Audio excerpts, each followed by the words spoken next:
Hi, my name's Phil. I like talking about politics, and in a week where we had one Tory Brexiteer asking if they could redo a live interview because he mixed up the UK and Germany, he forgot which country he was from, and another in which another Tory MP suggested that we go to war with France. Yes, really. I bring you another little selection of questions and statements from your good and not so good selves on Brexit. But first, if you'd like to be notified of daily news and politics, please subscribe to the channel and click the bell notification icon. So this is largely going to be from what I imagine are Brexit supporters from the comments. Just to go through a few, poor little loves are a bit struggling on a few things. First of all, someone's saying here, the non-Brexit related, very quickly, says, did you move to another room or have you moved all your furniture out of this room? Just saying. I have moved to a different room. So I have now moved into the conservatory of my girlfriend's, where I'm sort of moving in. There may be a bit of an echo on the sound. I'm not entirely sure what I can realistically do about that at the moment. That may exist for a bit. In terms of lighting, I think it actually, because I've now been able to get it set up a bit better than I had in the old dining room, I think that's working better. But we will see. I am going to be making changes that could make it both better and worse at certain cases, but mostly it's, I think, lighting better, sound worse. It's fine. Hopefully it's fine. But there we go, I have moved, yes. Right, on to the Brexit one. So it says here, are you all happy? I mean, I can only speak for myself. So I'll just change that, apologies. Are you happy, me, that by postponing Brexit, we have been paying £1 billion a month to the EU? Don't see any of you complaining about that. We should have left on March the 29th, 2019, but the Remainers stopped it. So that's 21 billion March to blah, blah, blah, blah, blah. Here's the thing. So first of all, I'll take it bit by bit. Am I happy to be paying the EU £1 billion a month? See, here's the thing. Brexit, according to the government's latest calculation, costs us £2 billion a week. So just to rephrase it, just so that I'm clear, what you're asking me is, am I happy that my country is paying £1 billion a month, which, by the way, it's not that much, but, well, it doesn't matter. It's paying a certain amount, which is not quite £1 billion a month. But let's say it were, would I be happy at my country paying £1 billion a month to allow me to continue freedoms that I have and the freedoms of British businesses to trade as well, as opposed to my country costing itself £2 billion a week? So it's about £9 billion a month. So am I happy at paying £1 billion a month when it could cost me £9 billion? Yes, I am actually happy about that. I think a lot of people would be quite happy given two options. Do you want to pay £1 billion a month or £9 billion a month? I'm happy to pay £1 billion a month. I can only speak for myself. Then it says that Remainers stopped us leaving on the 29th of March 2019. No, we didn't. I'm sorry to be contrary there. I mean, first of all, good on Remainers. Obviously, we are Remainers. Of course we wanted to stop it, just like Leavers want to leave. That's fine.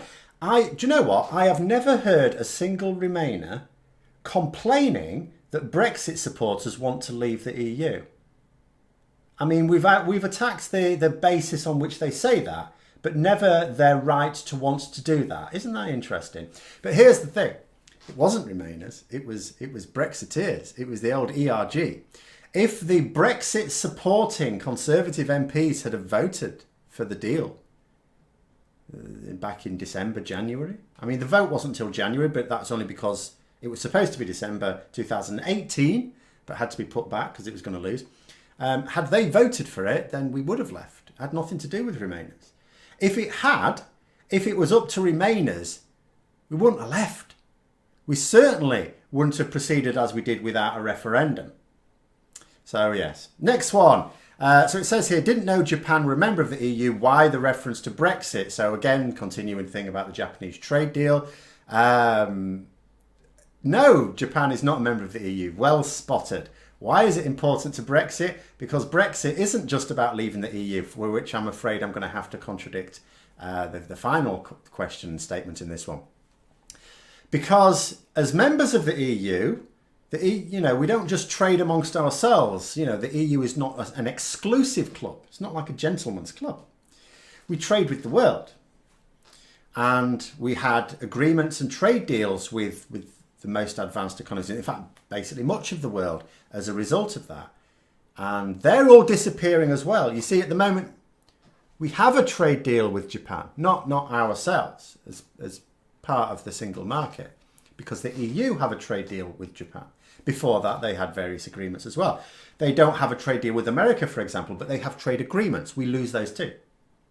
So we're losing all of the agreements that the EU has with the rest of the world when we leave the transition period as well. We're not just losing our arrangements with the EU. That's why it's relevant. Hopefully that clears it up. Next one. It says, we will do fine with a no-deal Brexit at the end of the year. We won't have to pay the EU any of the £160 billion divorce bill and we'll become a sovereign nation again. So here we go. This £160 billion, by the way, refers to various debts that we have. Those are our debts.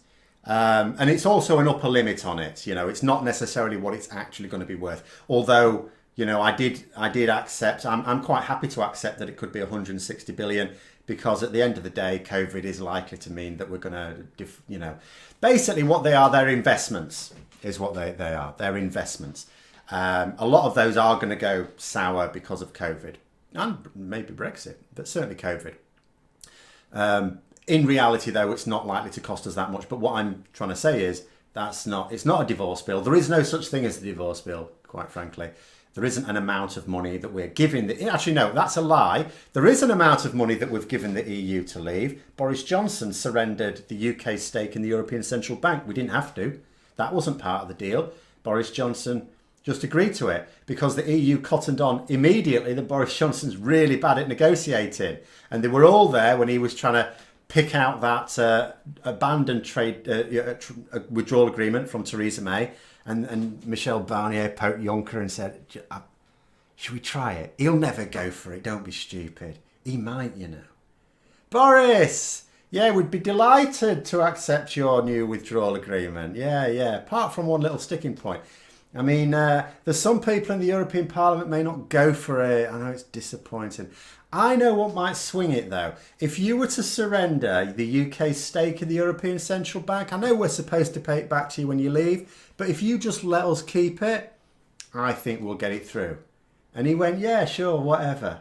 So that's the only money we've actually had to pay for the EU, as what you might call part of a divorce settlement. Everything else is our own liabilities, our own personal liabilities that used to be part of a big pot, but because we're now leaving, we were supposed to take our money and our liabilities, but now we're just taking our liabilities. Well, that's Boris Johnson you've got to thank for that. But they are still our liabilities. We retain those. That's got nothing to do with the deal. Nothing to do with it at all. That's our personal liabilities. Next one, it says, how does one go about appointing the single law presenting European Commission? No idea what they mean about single law presenting. But the European Commission, quite interesting because they are all elected, of course. And they are appointed by the European Parliament. So MEPs decide. So there's a number of, first of all, candidates are put forward by member states, the elected governments of member states. And then they are sort of vetted by the European Parliament, who are MEPs, of course, and elected on that basis. Now, the equivalent position, ministers in the UK, you will notice, are not elected at all. At all, no one appoints them. If we were to have the similar democratic system in the UK, then we would appoint ministers based on the share of votes or the share of representation, I should say, for different parties in Parliament. So you'd have at the moment the bulk of cabinet ministers would be Conservative, but then you'd have a certain number of Labour ministers and SNP ministers and maybe a Lib Dem minister as well, and DUP. Sinn Féin wouldn't want one. So that would be the equivalent situation because it needs to be reflective of the organisation. Whereas in ours, they're not elected at all. The Prime Minister is not elected. The Prime Minister is appointed on a nod and a wink, and then although a vote can be taken to get rid of him, but it's not taken to put him in place. and then he selects the ministers, most of whom are not elected at all. So they're elected to Parliament. Some of them, not all of them. There's about 3 or 4 of them that aren't even elected to Parliament. Boris Johnson just went, I want you in my cabinet. I know you're not an MP, but yeah, we'll sort it out. I'll put you in the House of Lords. That'll sort it. So that's how that works. Next one. It says, how many times must it be explained? The British people voted Brexit, meaning simply just that. Okay, apparently it's quite simple and it goes on for several lines. We'll pick this one by one. It says, out of the European Union. That I agree with. Yes, that is what the vote was for. It was quite clearly stated, do you want to be in or out of the European Union? On that point, I agree with you. Next one, it says, retaining sovereignty and independence. Well, do you know what? I do hate to be pedantic. Actually, that's a bit of a lie. When it comes to debates, pedantry is superb. Superb. So, apparently now, voting Brexit meant retaining sovereignty and independence. So what you're saying is we already had sovereignty and independence in the EU because a vote for Brexit was to retain it.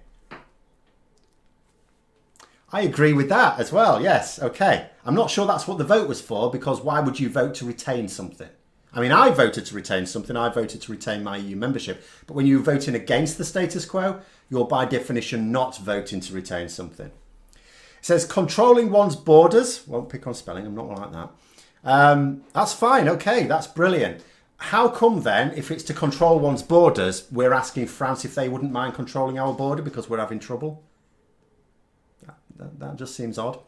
Own laws, I mean, we do pass our own laws, that's what Parliament's for. In fact, in this country, we have quite a lot of parliaments. We have 3 parliaments in this country. That's more than most countries have. And they all pass laws, that's their job. And some people may point to the fact, yes, but we have to pass EU laws. Well, we should do. I agree with that, we should do, but we actually don't. There are EU laws that are not laws in the UK. They should be. I agree they should be, but there's the thing about our own laws. In actual fact, we don't have any EU laws in place in the UK unless our own Parliament passed them. So if our own Parliament refuses to pass them, which it has done in a few occasions, there's actually a number of laws we didn't, which is naughty, but nonetheless sort of proves the fact that we always had control of our own laws. Anyway, single currency. I mean, they have single currencies in the EU as well. Every country has a currency. Do you mean the single currency, the euro? In which case, I really don't...